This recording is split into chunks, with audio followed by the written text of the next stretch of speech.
রব্বুল আলামিন সূরা মুমিনুনের মধ্যে মুমিন যারা হবে তাদের কি কি বৈশিষ্ট্য থাকবে, মুমিন হওয়ার জন্য কি কি বৈশিষ্ট্য লাগবে রব্বুল আলামিন জানাচ্ছেন।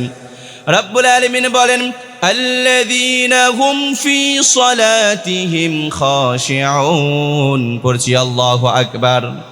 রব্বুল আলামিন বলেন, যারা মুমিন তারা নামাজের মধ্যে বিনয়ী হয়। কি হয়? তারা নামাজ সুন্দর করে পড়ে, মনোযোগ সহকারে নামাজ পড়ে, তার তিলের সঙ্গে নামাজ পড়ে, এদিক সেদিক তাকায়া এদিক সেদিক চিন্তা করে এদিক সেদিক মনোযোগ দিয়ে মুমিন যারা নামাজ পড়ে না তারা, ঠিক কিনা? মুমিন হবেন আলীর মতো।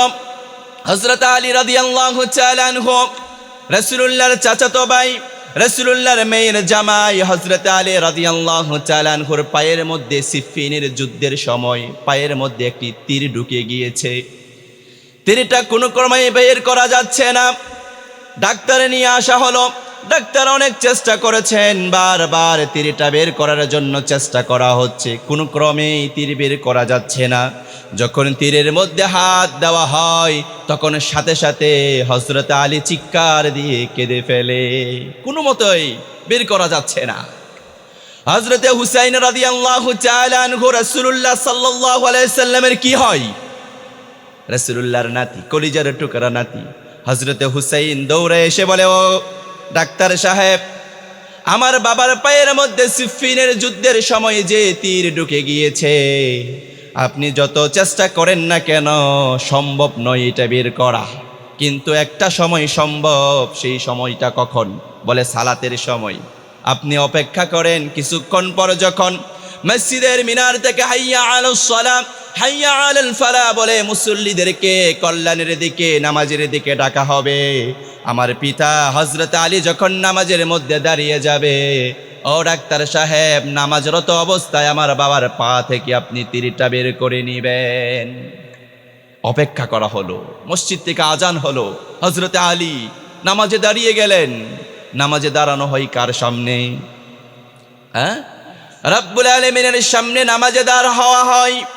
এবার হযরত আলী যখন রব্বুল আলামিনের সামনে দাঁড়িয়ে গেলেন, নামাজরত অবস্থায় যখন হযরতে আলী হযরতে হুসাইন ডাক্তারকে বলে, ও ডাক্তার সাহেব, আর দেরি নয়, এবার তীরটা আস্তে করে টান দিয়ে খুলে নেন। যেই কথা সেই কাজ। ডাক্তারে যে তীরটা টান দিয়ে বের করে ফেললো, ব্যান্ডেজ করলো, ওষুধ লাগালো, নামাজের মধ্যেই সব শেষ। নামাজ যখন সালাম ফেরানো শেষ হয়ে গেল, হযরত আলী ডাক দিয়ে বলে, আমার নামাজের পূর্বে পায়ের মধ্যে তীর লাগানো ছিল, তীরটা গেল কই? হযরত হুসাইন বলেন, আপনি নামাজরত অবস্থায় থাকা অবস্থায় আমরা ডাক্তারের মাধ্যমে তীরটা বের করে নিয়েছি। আমার প্রিয় চকরিয়াবাসী, কোনাখালীবাসী, এটা থেকে আপনি কি উপলব্ধি করলেন, কি শিক্ষা নিলেন? নামাজে যখন দাঁড়াবো, মশা যখন কামড় দিবে আস্তে করে থাপ্পড় দিব। নামাজে যখন দাঁড়াবো ব্যবসার হিসাব করব। নামাজে যখন দাঁড়াবো তখন বাণিজ্যের হিসাব করব, ফ্যামিলির চিন্তা করবো, ঠিক কিনা? নামাজের মধ্যে এগুলো আনা যাবে না। কেন? নামাজে যখন মুমিন দাঁড়ায় একমাত্র একজনের সামনে দাঁড়ায়। জোরে আওয়াজ করে বলেন, তিনি কে? রব্বুল আলামিনের সামনে যখন দাঁড়াবেন তখন দাঁড়ানোর মতোই দাঁড়াতে হবে। আপনি যখন আপনাদের এই এলাকার সালাউদ্দিন ভাইয়ের সামনে যখন যাবেন, তখন তার সঙ্গে যখন কথোপকথন চলবে আপনার, আপনি কি অমনোযোগী হবেন? এদিক সেদিক তাকাবেন? নয়। প্রধানমন্ত্রী আগামীতে যিনি হবেন তার সঙ্গে আপনি সাক্ষাৎ করার সুযোগ পেয়েছেন, কথা বলার সুযোগ পেয়েছেন, তার সঙ্গে যখন কথোপকথন চলছে, তার সঙ্গে যখন কথাবার্তা হচ্ছে, আপনি কি অমনোযোগী হবেন নাকি মনোযোগী হবেন? এদিক সেদিক তাকাবেন? না না, অন্য কিছু খেয়াল করবেন না তখন। কেননা আপনি কথা বলছেন তখন প্রধানমন্ত্রীর সঙ্গে। এজন্য কোনাখালীবাসী যখন নামাজের মধ্যে দাঁড়াবেন, কথা বলা হয় কার সঙ্গে? আল্লাহর সঙ্গে যখন কথা বলবে মুমিনরা তখন গাফেল হবে না, অমনোযোগী হবে না, ঠিক কিনা? আমল করতে পারবেন তো ইনশাআল্লাহ? আল্লাহ আমাদেরকে বুঝদান করেন, পড়ে না আমিন। তাহলে আল্লাযীনা হুম ফি সালাতিহিম খাশিউন, মুমিন হবে যারা বিনয়ের সঙ্গে নামাজ পড়বে, তারা মনোযোগের সঙ্গে নামাজ পড়বে তারা। তাহলে মুমিনের এক নাম্বার গুণ, তারা বিনয়ের সঙ্গে কি করবে? সালাত পড়বে, নামাজ পড়বে। পারবেন তো ইনশাআল্লাহ? 2 নাম্বার, রব্বুল আলামিন এবার বলছেন, মুমিন যারা তারা অনর্থক কাজকর্ম থেকে বিরত থাকবে। মুমিনরা অনর্থক কাজ করে, যে কাজের মধ্যে কোনো লাভ নাই, যে কাজের মধ্যে কোনো ফায়দা নাই, যে কাজের পরে কোনো সফলতার দরজার আশা করা যায় না, সেই কাজের দিকে মুমিনরা অগ্রসর হয় না। মুমিন যারা হবে তারা কেমন হবে?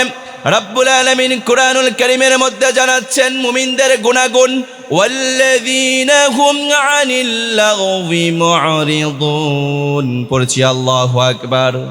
রব্বুল আলামিন বলেন যারা মুমিন হবে তারা বাজে কাজ করবে না, তারা অনর্থক কথাবার্তা বলবে না, অনর্থক সময়কে নষ্ট তারা করবে না। কেমন অনর্থক সময়কে নষ্ট করা যাবে না? ইসলামের প্রথম খলিফা হযরত আবু বকর সিদ্দিক রাদিয়াল্লাহু তাআলা আনহুর নাম আমরা সবাই শুনেছি। শুনেন নাই?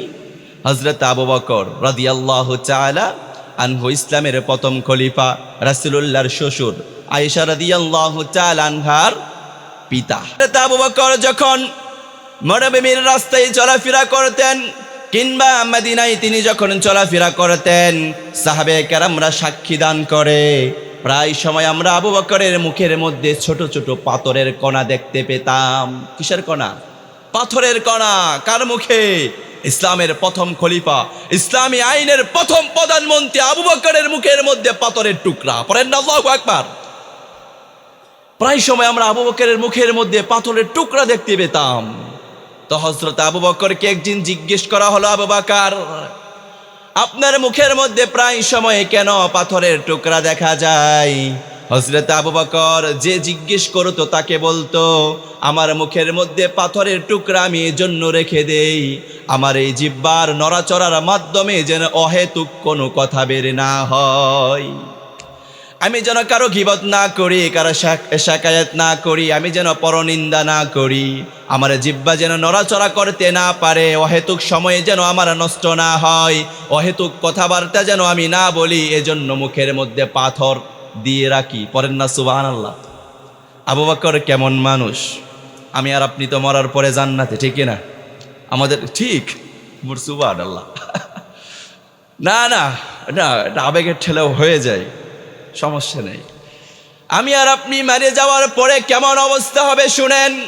বিশ্বনবী হাদিসের মধ্যে বর্ণনা করেছেন, কোন মুসলমান যখন জাররা পরিমাণ গুনাহ নিয়ে কবরের দিকে রওনা হয়, সে যদি জাররা পরিমাণ গুনাহ নিয়ে কবরের মধ্যে দাখিল হয়ে যায়, তাকে যদি দাফন করে দেওয়া হয়, মানুষ যখন দাফন করার পরে চলে আসবে, দুই পাশের মাটিগুলো এমন জোরে চাপ দিবে, পাঁজরের একদিকের হাড় অন্যদিকে ঢুকে যাবে। এই যে আপনারা হাদিসটা শুনলেন, খুব স্বাভাবিকভাবে নিয়ে ফেললেন, হুজুর জাররা মানে কারে বলে? জাররা কি? জাররা কাকে বলে? জাররা কাকে বলে? মুফাসসিরে কেরাম বলেন জাররা হলো সেটা, শীতের সকালবেলা আস্তে করে সূর্যের দিকে তাকালেন, দেখেন সূর্য আস্তে আস্তে করে উঠছে, আপনি গোসল করতে গেলেন, গোসল করার পর আপনার লুঙ্গিটা আপনি কি করলেন? ধুইলেন, ধোয়ার পর পানিগুলো আপনারা চেপে ফেলে দিলেন। আপনারা চাপ দিয়ে ফেলান না, মস্কাইয়া পানিগুলো ফেলে দিছেন।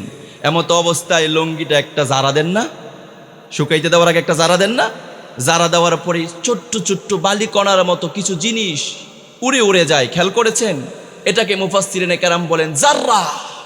এই জাররা পরিমাণ গুনাহ নিয়ে কোনো মুমিন বান্দা কবরে যাবে না।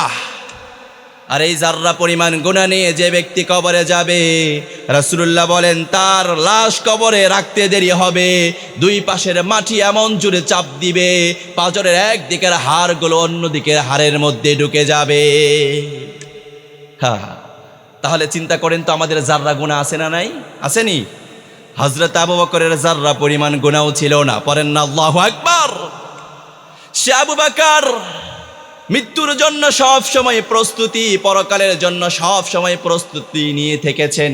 মুখের মধ্যে পাথর দিয়েছেন কেন?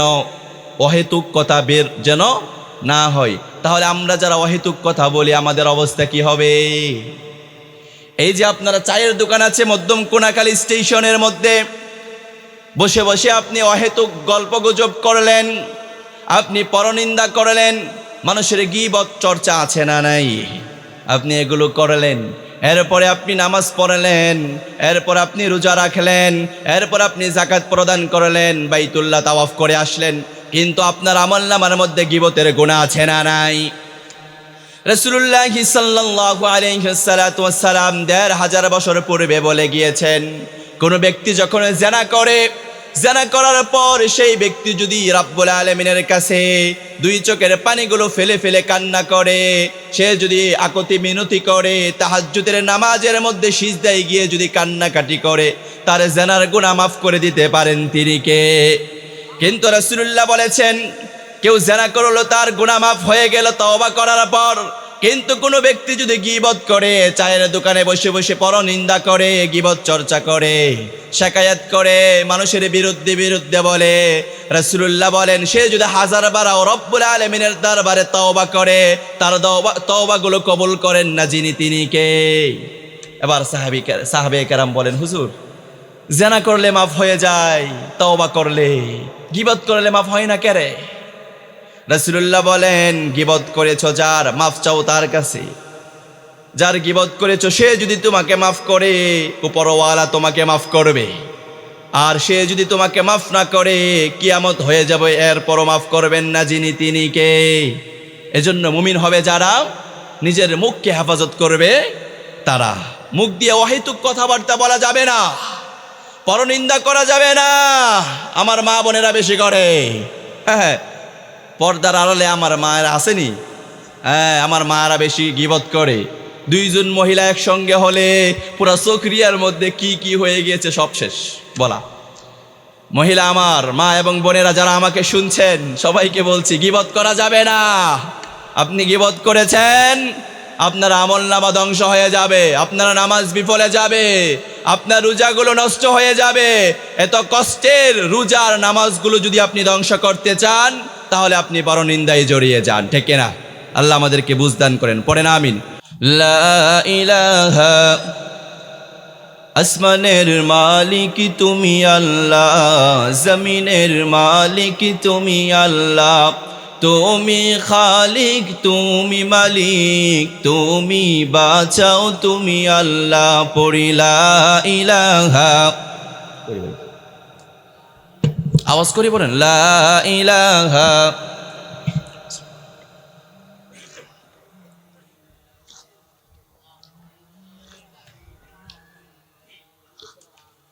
লা ইলাহা ইল্লাল্লাহু মুহাম্মাদুর রাসূলুল্লাহ। পড়ছি সাল্লাল্লাহু আলাইহি সাল্লাম। আমরা বলছিলাম মুমিনের বৈশিষ্ট্য কি?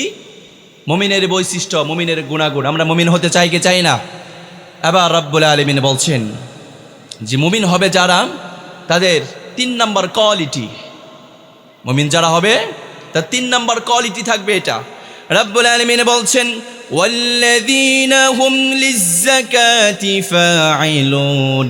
মুমিন যারা হবে যাকাত আদায় করে দিবে তারা, যাকাতের প্রতি তারা সক্রিয় থাকবে, সবসময় তারা খেয়াল করবে যে আমার কত টাকা যাকাত হয়েছে, হিসাব করে করে আল্লাহর রাস্তায় ব্যয় করে দিবে, ঠিক কিনা?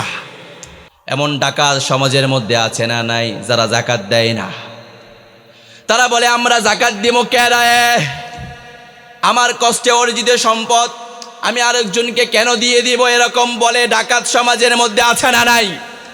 তাকে সম্পদ যিনি দিয়েছেন তিনি কে? আবার সম্পদ যিনি ছিনিয়ে নিয়ে যেতে পারেন তিনি কে? রব্বুল আলামিন বলছেন তোমরা যাকাত আদায় করো, যাকাত দিয়ে দাও। কেমন যাকাত আপনাকে দিতে হবে? তাবুকের যুদ্ধের সময় রাসূলুল্লাহ সাল্লাল্লাহু আলাইহি সাল্লাম বললেন সাহাবীদেরকে, ও আমার সাহাবীরা, তাবুক যুদ্ধে আমরা অভিযানে যাব, আমাদেরকে যুদ্ধের ময়দানের জন্য প্রস্তুতি নিতে হবে। সাহাবীরা, তোমরা যে যতটুকু পারো তাবুক যুদ্ধের জন্য দান করো। সাহাবীরা যার ঘরের মধ্যে যা আছে সবাই নিয়ে প্রস্তুত। সবাই যখন তাবুক যুদ্ধের মধ্যে যাওয়ার জন্য প্রস্তুত, টাকা দান করেছে, পয়সা দান করেছে, গলার হার, হাতের চুড়ি যা আছে মহিলারাও দিয়ে দিচ্ছে। সবাই যখন হাজির, হযরত আবু বকর সিদ্দিক রাদিয়াল্লাহু তাআলা আনহুকে দেখা যাচ্ছে না। রাসূলুল্লাহ বললেন, আমার শ্বশুর, আমার বন্ধু আবু বকর কোথায়? রাসূলুল্লাহ যেই না বললেন আবু বকর কোথায়, আর দেরি নয়, তাকিয়ে দেখা যায় হযরত আবু বকর রাদিয়াল্লাহু তাআলা আনহু আসতেছে। হযরত আবু বকর রাদিয়াল্লাহু তাআলা আনহু যখন রাসূলুল্লাহর সামনে চলে আসলো, রাসূলুল্লাহ বলল, আবু বকর, সবাই তো সবকিছু দিয়েছে, তুমি কি এনেছো আমার জন্যে? হযরত আবু বকর বলেন, ও আমার বন্ধু আল্লাহর নবী, আমি আপনার জন্য এনেছি, তা আমার ঘরে আছে, যা। রাসূলুল্লাহ বললেন, ও আবু বকর, কি ঘরের মধ্যে রেখে এসেছো?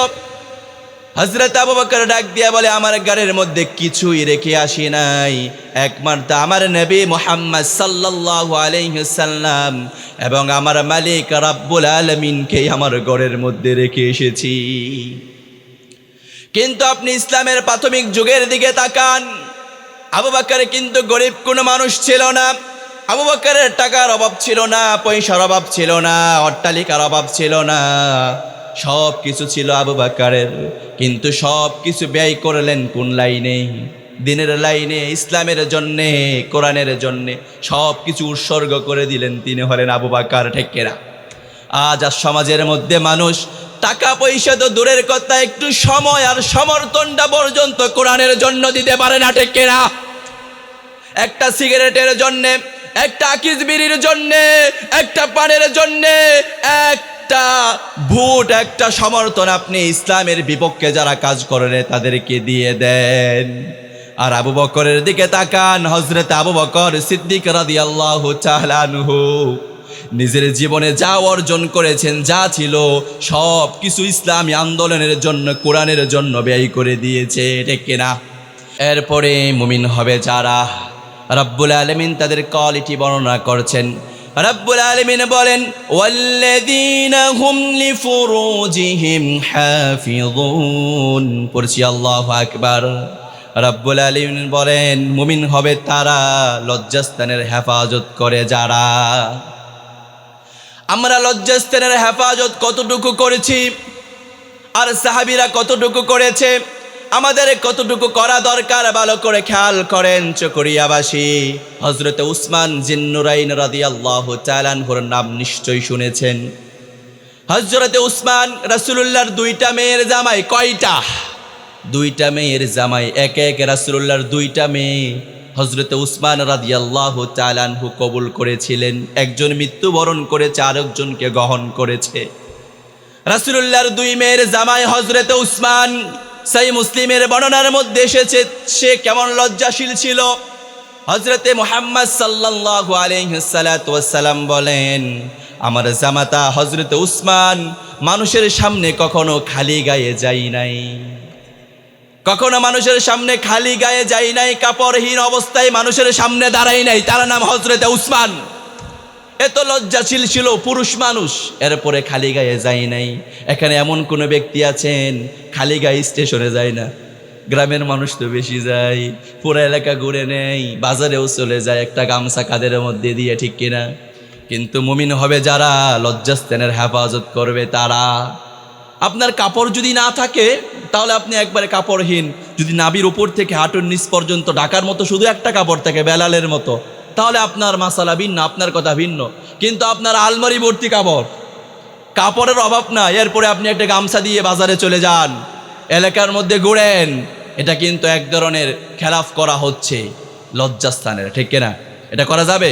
খালি গায়ে কোনো দিকে যাওয়া যাবে না। না, সবসময় হয়তো একটা গেঞ্জি থাকবে আর না হয় একটা শার্ট থাকবে, যে কোনো একটি জিনিস দিয়ে আমার গাকে আমি কি করব? ডেকে রাখবো। এইগুলো পুরুষের কথা। কিন্তু কোনো পুরুষ যদি খালি গায়ে বাজারে চলে যায়, খালি গায়ে ব্যবসার কাজে চলে যায়, তার গুনাহ হবে না। কিন্তু এটা ঠিক না, ঠিক কিনা? এরপরে মহিলাদের অবস্থা কি? তারা কি লজ্জাস্থানের হেফাজত করে? করণীয় না, না, তাদের এখন লজ্জাস্থানের হেফাজত করার দরকার নাই। কিসের লজ্জাস্থানের হেফাজত? প্রয়োজন নাই। আগে সামনে আছে যেটা করো, আগে সেটা। আমার মা বোন যারা আছেন, আমাকে যারা শুনছেন, তাদেরকে বলছি ভালো করে খেয়াল করেন। আপনি যেমন নারী, হযরতে ফাতেমা রাদিয়াল্লাহু তাআলা আনহা ছিল তেমন নারী। আপনি যেমন মুসলিম, তিনি কিন্তু তেমন মুসলিম ছিল না। নারী আপনি, সেও কিন্তু নারী। কিন্তু মুসলমানের মধ্যে পার্থক্য আছে। আপনি আজকে পর্দাকে তোয়াক্কা করেন না, আপনি পর্দা মেনটেন করে চলেন না, পর্দাকে আপনার জন্য আপনি আযাব মনে করেন, কিন্তু মা ফাতেমা রাদিয়াল্লাহু তাআলা আনহার জীবনী পড়েন, খাদিজার জীবনী পড়েন। বলছিলাম আমার মা বোনদেরকে, কাদেরকে? মা বোনদেরকে, মা আপনিও নারী, ফাতেমাও ছিল নারী, আপনিও মুসলিম, মা ফাতেমাও ছিল মুসলিম। আপনি নারী, মা ফাতেমা নারী, এতটুকু ঠিক আছে, কিন্তু আপনি মুসলিম, মা ফাতেমাও ছিল মুসলিম, এতটুকু কিন্তু ঠিক নাই। মা ফাতেমার জীবনী পড়েন, নিজের জীবনের মূল পরিবর্তন করেন। মা ফাতেমা রাদিয়াল্লাহু তাআলা আনহা জমিন থেকে বিদায় নেওয়ার পূর্বে জ্বরে আক্রান্ত ছিল, জ্বর হয়েছিল গায়ের মধ্যে, অসুস্থ অবস্থায়। এক বর্ণনার মধ্যে পাওয়া যায় তার বোন আসমার মেয়েকে ডাকলেন, আর ডাক দিয়ে বললেন, ও আমার বাগ্নি, আমার প্রচণ্ড জ্বর গায়ের মধ্যে, যদি আমি মৃত্যুবরণ করি, যদি আমি মারা যাই, তাহলে আমার স্বামী আলীকে বলবা তড়িঘড়ি করে আমার জানাজাটা সম্পূর্ণ করে দাফন করে দেওয়ার জন্যে। আরেক বর্ণনার মধ্যে পাওয়া গিয়েছে হযরত আলী রাদিয়াল্লাহু তাআলা আনহুকে ডাকলেন, আর ডেকে বললেন, ও আমার প্রাণের স্বামী, আমি যদি মৃত্যুবরণ করি, লাশটা বেশিক্ষণ রাখিও না, কেননা আমার লাশটা যদি দীর্ঘক্ষণ থাকে মানুষ জড়সড় হয়ে যাবে। কেননা মুহাম্মদ সাল্লাল্লাহু আলাইহি ওয়াসাল্লামের কলেজার টুকরা মেয়ে মৃত্যুবরণ করেছে, এই খবরটা যদি ছড়িয়ে যায়, সাহাবীদের সংখ্যা কম আসবে নাকি বেশি? জানাজার মধ্যে মানুষ বেশি হয়ে যাবে। এই জন্য ফাতেমা বললেন তার স্বামীকে, আমি যদি মৃত্যুবরণ করি, মৃত্যুবরণ করার পরে দেরি করবা না স্বামী, লাশটা তড়িঘড়ি করে কাফন দাফন শেষ করবা, যেন আমি কতটুকু লম্বা ছিলাম এটাও যেন কেউ অনুভব করতে না পারে। ফাতেমা ডাক দিয়া বলে, জমিনের মধ্যে আমি যতদিন পর্যন্ত বেঁচে ছিলাম, আমার মাহারাম যতগুলো পুরুষ আছে এর বাইরে একটা পুরুষ আমি কতটুকু লম্বা, কতটুকু মোটা এটা অনুভব করতে পারে নাই। মা ফাতেমার মতো হতে হবে। মা ফাতেমা বলে, আমার কবর দেওয়ার পর আমার কবরটার আকৃতি কতটুকু এটাও যেন মানুষ অনুভব করতে না পারে। আর আমার সম্মানিতা মা এবং বোনেরা, আপনারা কোথায় আজ চলে গেলেন? আপনি কেমন মুসলমান হলেন? আপনার বাজারে না গেলে ভালো লাগে না, মার্কেটে না গেলে আপনার ভালো লাগে না। আপনি আজকে মার্কেটের মধ্যে দৌড়ান, বাজারে দৌড়ান, অথচ রাসূলুল্লাহ সাল্লাল্লাহু আলাইহি ওয়াসাল্লামকে রব্বুল আলামিন ১৫০০ বছর পূর্বে কোরআনুল কারীমের একটি আয়াত মেসেজ হিসেবে পাঠিয়ে দিয়ে জানিয়ে দিলেন, ওয়াকারনা ফি বুয়ুতিকুন্না ওয়ালা তাবাররাজনা তাবাররুজাল জাহিলিয়াতিল উলা। রব্বুল আলামিন বলেন, নবী আপনি নারী জাতিদেরকে বলেন তারা ঘরের মধ্যে অবস্থান করবে। কোথায় অবস্থান করবে? তারা ঘরের মধ্যে অবস্থান করবে। যদি তাদের বের হওয়ার প্রয়োজন হয় তারা বের হবে, কিন্তু তাদেরকে বলেন আইয়ামে জাহালাতের যুগে নারীরা যেমন করে সৌন্দর্য প্রদর্শন করার জন্য বের হতো, তারা যেন সেটার জন্য বের না হয়। আমি চিন্তা করে দেখেছি, আজ তাকে ১৫০০ বছর পূর্বে সাজগুজের জিনিস আর ছিল কি? এখন বর্তমানে যত কোয়ালিটির মেকআপ পাওয়া যায়, আইলানা, মাস্কারা, জুয়েলা, কত কিছু বলে নারীরা, কত কিছু, কত ধরনের মেকআপ এখন বাজারে বিক্রি করে। এই মেকআপগুলো কি আইয়ামে জাহালাতের সময় ছিল? ছিল না। তখন যদি আল্লাহ এই আয়াত নাজিল করে থাকে, করেছেন, আর আজ ১৫০০ বছর পর যদি রাসূলুল্লাহ জমিনের মধ্যে থাকতো, কোরআনের আয়াত নাজিল হওয়ার যদি সেই প্রেক্ষাপটটা চালু থাকতো, আমার মনে হয় নতুন করে আল্লাহ তাআলা আয়াত নাজিল করে আবার খুব সুন্দর করে নারীদেরকে সাবধানতা অবলম্বন করার জন্য বলতো, ওয়াকারনা ফি বুয়ুতিকুন্না ওয়ালা তাবাররাজনা তাবাররুজাল জাহিলিয়াতিল উলা। ও নারীর জাতিরা, তোমরা ঘর থেকে বের হবা না, তোমরা ঘরের মধ্যে অবস্থান করবা। আর যদি ঘর থেকে বের প্রয়োজন হয়, প্রয়োজন মনে করো, আইয়ামে জাহালাতের যুগে নারীরা যেভাবে বের হয়েছে সেভাবে বের হবা না। ঘোষণা কার? আচ্ছা, এটা নারীদের জন্য কথা। আপনারা হা করে শুনলেন, হুজুর আমাদেরকে নিয়ে তো বলতেছে না, নারীদেরকে নিয়ে বলতেছে। আরে মিয়া সাহেব, আপনার বউ, আপনার মেয়ে, আপনার বোন, সেই তো বের হয়ে মার্কেটে যাচ্ছে সে সাজগুজ করে, ঠিক কিনা? চকরিয়া মার্কেটে যাই কে? পেকুয়া বাজার মার্কেট করতে যাই কে? এখানে কোনাকালী বাজারে বাজার করার জন্য যাই কে? যে যাই সে হয়তো আপনার বোন, আর না হয় আপনার মা, আপনার স্ত্রী, ঠিক কিনা? তাহলে আপনার স্ত্রী যাচ্ছে, আপনার কোনো দায়িত্ব নাই? আপনি এত দায়িত্বহীন কেন? আপনার স্ত্রী বাজারে যায় কেমনে? আপনার বউ বাজারে কেমনে যায়? আপনার বোন বাজারের মধ্যে কেমনে যায়? আপনি কোথায় থাকেন? আপনার লজ্জা নাই?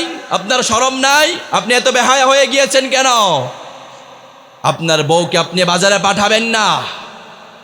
একান্ত প্রয়োজন বোধ যদি মনে করেন, বাসার মধ্যে কেউ নাই, এমত অবস্থায় একজন নারী বের হতে পারে, এরপরেও তার সঙ্গে একজন মাহরাম পুরুষ থাকতে হবে। আর আজ দেখা যায় বৃহস্পতিবার আর শুক্রবার আসলে বাজারের মধ্যে হাঁটা যায় না, সব শুধু নারী আর নারী। আমার একটি প্রতিষ্ঠান আছে, আমার একটা মাদ্রাসা আছে। আমার মাদ্রাসার বাজার আমি মাঝে মাঝে, যখন প্রোগ্রামের সিজন থাকে না, মাঝে মাঝে আমি আমার বাবুর্চির সঙ্গে যাই বাজার করতে। মাঝে মাঝে বাজার করতে যখন যাই, কাঁচা বাজারে যখন ঢুকি, তো আমি একদিন ঢুকলাম কাঁচা বাজারের মধ্যে। আমার মাদ্রাসা চালু করা হয়েছে 2023 সাল থেকে। তো আমার মাদ্রাসার বাজার যিনি করে, তিনি এক দোকান থেকেই কাঁচা বাজার ক্রয় করে সবসময়। তো সে আমাকে একদিন বাজারে নিয়ে গেল, আমিও তার সঙ্গে গেলাম। তা আমি যখন গিয়েছি, সেই কাঁচা বাজারের দোকানদার সওদাগর সাহেব যিনি আছে, তিনি তো আমাকে চিনে, যেহেতু আমার কর্মচারী নিয়মিত বাজার করে তার দোকান থেকে। আমি একদিন গেলাম, যাওয়ার পরে সে আমাকে সালাম দিল। সালাম দেওয়ার পরে বলল, হুজুর একটু সাইডে দাঁড়ান। কি করেন? একটু সাইডে দাঁড়ান। আমি সাইডে দাঁড়িয়ে রইলাম। তো এই মুহূর্তে দেখলাম কতগুলো মেয়ে সামনে দিয়ে যাচ্ছে। বয়স, এদেরকে মহিলা বলতে হবে, 25 থেকে 30 কিংবা 35-এর মধ্যে হবে আনুমানিক। তো তারা যখন তার দোকানের সামনে দিয়ে যাচ্ছে, তাদেরকে ডাক দেন, আফা আফা এদিকে আসেন। গেছে, এই আফা যাওয়ার পরে বলতেছে, আফা কি কি লাগবে? এটা লাগবে। এর মাঝখানে কিন্তু মস্কারি চলতেছে। মস্কারি কি কি হয়েছে না বললাম আমি, মস্কারিও চলতেছে। আমি সাইডে দাঁড়িয়ে আছি। তো মস্কারি করতে করতে এক পর্যায়ে দেখলাম অনেকগুলো বাজার তাদেরকে দিল। একটা বাজার কেনার আগে ওই মহিলাটাও জিজ্ঞেস করলো না এটা দাম কত, তিনিও বললেন না এটা দাম কত। বাজার করা শেষ, ক্যালকুলেটর মারি, আফা এত এসেছে, আফা দাওয়াত দিবেন কখন, এই সেই বক্কর চক্কর মাইরা দেখি যেই বাগুনের দাম, যে আলুর দাম রাখার কথা 20 টাকা, ওটাকে ক্যালকুলেটর মারছে 60 টাকা। গেল কোথায়? ওই আফারে বানাই দিছে খাপা খাপা। তো যারা নিজের বউকে পাঠান, বোনকে পাঠান, মাকে পাঠান, মনে করেন জিতে গেছি বাজার করে, না না, ঠকে গেছেন উল্টা। এটা করা যাবে না? না, তাদেরকে পাঠানো যাবে না। পরপুরুষের সঙ্গে কোনো নারী কথা বলতে পারবে না।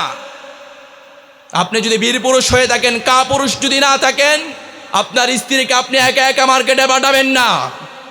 কোনো ক্রমে যেতে পারবে না, বাজারে যেতে পারবে না। তাকে বলবেন, যদি আমার সংসারে থাকতে হয় তাহলে আমার নিয়ম শৃঙ্খলাগুলো তোমাকে বজায় রাখতে হবে।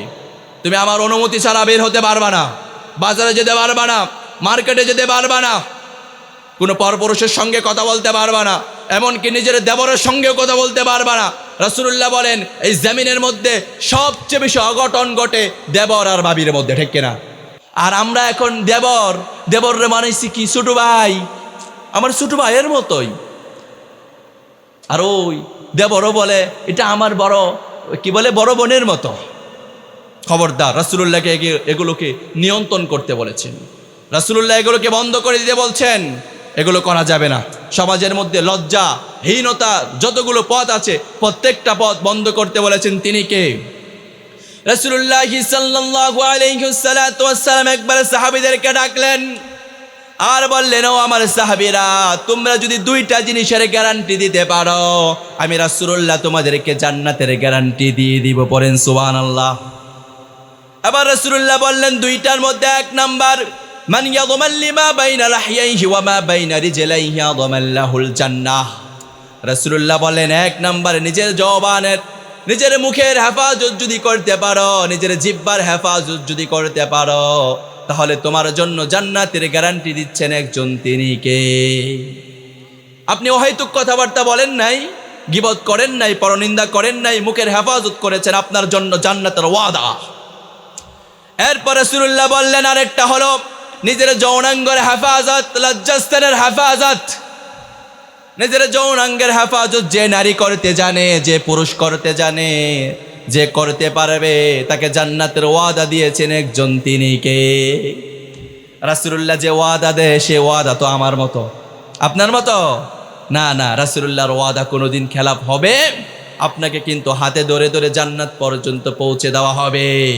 এই জন্য চকরিয়াবাসী আমার মা এবং বোনেরা, আমার বাবারা, ভাইয়েরা, দুইটা জিনিসের হেফাজত করেন, জান্নাত পেয়ে যাবেন। এক নাম্বার মুখের হেফাজত করবেন, দুই নাম্বার লজ্জাস্থানের হেফাজত দরকার আছে না নাই? দুইটার হেফাজত করেন, জান্নাতের গ্যারান্টি নিয়ে যান। আল্লাহ আমাদেরকে বুঝদান করেন। এরপরে আমার মা এবং বোনেরা যারা আছেন, স্বামীর কথা মতো চলবেন, স্বামীর কথা ধরবেন, স্বামীর সাথে বেয়াদবি করবেন না। ইনশাল্লাহ করেনি আপনাদের বউ আপনার বেয়াদবি করেনি? করেনিও? মাথা লিস্টের দিকে দিছে হুজুর, উপায় না, এখান থেকে নড়ার পরে ধরবে আমার ঘরে গেলে। আজকা ও গোলামের পুত্রে, তুই খাইয়া দেওয়ার কাম পাইছস না, কইতে মমি কি হুজুর একটা আইসে, তুই হেড নামা বিচার দিছস আমার, তাই কইব কি কইতো না? এতটুকু বুঝছেন? বুঝার দরকার নাই। বাসার মধ্যেও আল্লাহ তাআলা রহমত থেকে ভাই এরকম করে কিয়া? বাসার মধ্যেও রহমত আছে না নাই? এক দেশের বলি আর এক দেশের বলি কি একটা কথা বলে। এবার মুমিনের 5 নাম্বার গুণ রব্বুল আলামিন বলছেন, গোলাম মুমিনের 5 নাম্বার গুণ হবে এটা, ওয়াল্লাযীনা হুম লিআমানাতিহিম ওয়া আহদিহিম রাউন। রব্বুল আলামিন বলেন মুমিন হলো যারা আমানত রাখার পরে খেয়ানত করে না। যারা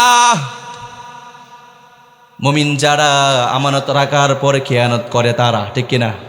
আমরা তো এখন তাদেরকে মুমিন হিসেবে মেনে নিয়েছি। নামাজ পড়ে, রোজা রাখে, হজ করেছে বেচারা, যাকাত দিচ্ছে বাৎসরিক একবার, এরপরও সে মানুষের সঙ্গে মিথ্যা বলে, ওয়াদা খেলাফ করে, আমানতের খেয়ানত করে। এমন ব্যক্তি আছে না নাই? তার কাছে টাকা রেখেছেন, হঠাৎ নাই, তার কাছে কিছু রেখেছেন, হঠাৎ উদাও, এমন ব্যক্তি সমাজে নাই। অথচ আপনি ১,৫০০ বছর পূর্বে মহামানব বিশ্বনবী মুহাম্মদ সাল্লাল্লাহু আলাইহি সাল্লামের জীবনী পড়েন, তার জীবনের দিকে তাকান। রাসূলুল্লাহ যখন মক্কার জমিনের মধ্যে কালিমার দাওয়াত প্রচার করতে লাগলেন, মক্কার কাফেরের লিডার আবু জাহাল, উতবা, সাইবার মাথা গরম হয়ে গেল। তারা রাসূলুল্লাহকে অনেক অপদস্থ করলো, অনেক জুলুম করলো, নির্যাতন করলো। এক পর্যায়ে রব্বুল আলামিন তার হাবিবকে ডাকলেন আর বললেন, হাবিব আমার, আপনাকে মক্কার জমিনে আর থাকা যাবে না, আপনাকে মক্কার জমিনে আর থাকা যাবে না, আপনাকে হিজরত করতে হবে। কোথায়? মদিনায়। হিজরতের রাত্রিতে রাসূলুল্লাহ তার রুমের মধ্যে বসে আছেন, হুজরার মধ্যে বসে আছেন, কিংবা শুয়ে আছেন।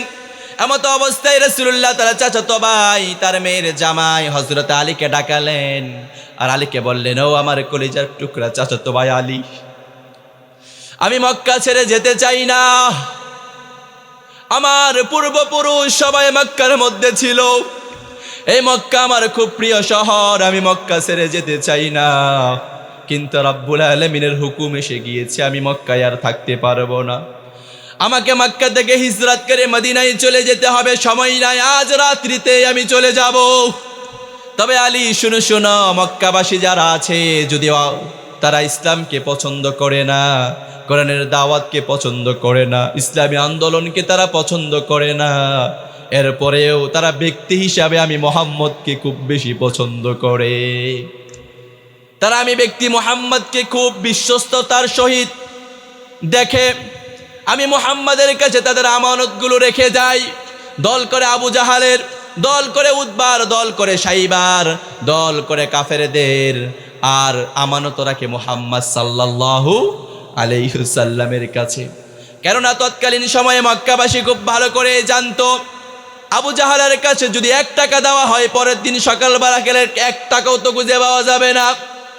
কারণ সে সবসময় আমানতের খেয়ানতের পক্ষেই ছিল, আমানতের খেয়ানত করত, গরিবদের উপরে জুলুম নির্যাতন সবসময় করে যেত। বিশ্বস্ততার সহিত মুহাম্মদ সাল্লাল্লাহু আলাইহি সাল্লামকে দেখা হতো। মক্কাবাসী সবার আমানতগুলো মুহাম্মাদের কাছে রেখে আসতো, আল আমিন বলে উপাধি দিয়েছিল। রাসূলুল্লাহ বললেন, ও আমার জামাতা, ও আমার চাচাতো ভাই আলী, সবার আমানতগুলো আমার কাছে আছে, আমি আজকে রাত্রি চলে যাব। আমার এগুলো হিসাব করে করে সবাইকে বুঝিয়ে দেওয়া সম্ভব নয়। আলী, তুমি আগামীকাল কিংবা পরশু যাও, আমার কাছে যতগুলো আমানত রাখা আছে কাফেরদের, সবার আমানতগুলো বুঝিয়ে বুঝিয়ে দিয়ে আসিও। যারা এখনো মুহাম্মদ সাল্লাল্লাহু আলাইহি সাল্লামের উম্মত দাবি করছেন, যারা মুহাম্মদ সাল্লাল্লাহু আলাইহি সাল্লামকে অনুসরণ করেন, নিজেকে মুসলমান দাবি করেন, দেখেন তো মুহাম্মদ সাল্লাল্লাহু আলাইহি সাল্লামের এই আদর্শটা আপনার ভিতরে আছে না নাই? আপনি আমানতের তোয়াক্কা করেন না, আমানতের খেয়ানত প্রতিনিয়ত করেই যান। এই আমানতের কথা যখন আমরা বলি, তখন এক শ্রেণীর মানুষ মনে করে, হুজুর আমানত মানে কি? আমানত ব্যাপক একটি শব্দ। আমরা আমানত মানে বুঝি, আমার কাছে কেউ টাকা রাখছে, আমি তার টাকাগুলো খেয়ে ফেলছি, কিংবা আমি কারো কাছে টাকা রাখছি, সে টাকাগুলো খেয়ে ফেলছে। আমরা এতটুকুর মধ্যেই সীমাবদ্ধ করে ফেলেছি আমানতকে। আমানত কি এতটুকুর মধ্যে সীমাবদ্ধ? না, আমানত আমরা প্রতিনিয়ত নষ্ট করছি। আল্লাহ আমাকে হাত দিয়েছে, এটা একটা আমানত। আল্লাহ আমাকে চোখ দিয়েছে, এটি একটি আমানত। আল্লাহ আমাকে মুখ দিয়েছে, এটি একটি আমানত। আল্লাহ আমাকে পা দিয়েছে, এটি একটি আমানত। ঠিক কিনা? এই আমানতের খেয়ানত আমরা করে কি করি না?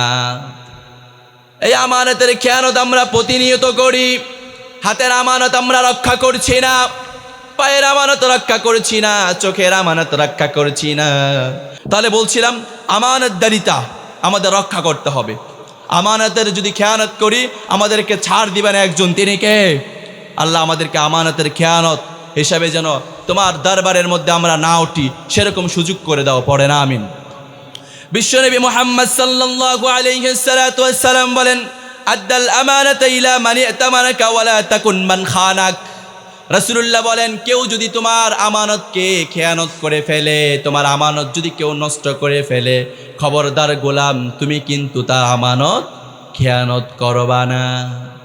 কেননা জমিনের মধ্যে তোমার আমানত কেউ খেয়ানত করেছে, তোমার টাকা কেউ মেরে খেয়ে দিয়েছে, তোমাকে কেউ কষ্ট দিয়েছে, তোমার ওপরে কেউ জুলুম করেছে, তোমার ওপরে কেউ নির্যাতন করেছে।